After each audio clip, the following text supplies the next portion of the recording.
CM KCR పరిపాలన గ్రామాల్లో జరిగే అభివృద్ది సంక్షేమ పథకాలకు ఆకర్షితులై ప్రజలు స్వచ్ఛతంగా బీఆర్ఎస్ పార్టీలో చేరుతున్నారని జెడ్పీ చైర్మన్ పుట్టా మధు అన్నారు. పెద్దపల్లి జిల్లా మంథని నియోజకవర్గంలో ముత్తారం మండలం ఖమ్మంపల్లి గ్రామానికి చెందిన కాంగ్రెస్ పార్టీ యువకులు జెడ్పీ చైర్మన్ పుట్టా మధు సమక్షంలో బీఆర్ఎస్ పార్టీలో చేరారు. పుట్టా మధు వారికి గులాబీ కండువా కప్పి పార్టీలోకి ఆహ్వానించారు.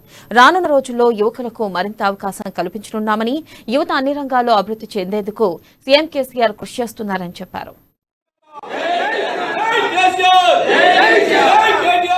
ఖమ్మంపల్లి గ్రామం మంతిని ముత్తారం మండలం నుండి యువకులు ఈ రోజు పెద్ద ఎత్తున వారికి వారుగా కాంగ్రెస్ పార్టీని వదిలిపెట్టి బీఆర్ఎస్ పార్టీలో చేరడం చాలా సంతోషం. ఈ మధ్య కాలంలో మరి పార్టీలో చేరుతున్నటువంటి వాళ్ళను చూస్తుంటే ఎక్కువగా యువకులు కనబడతా ఉన్నారు.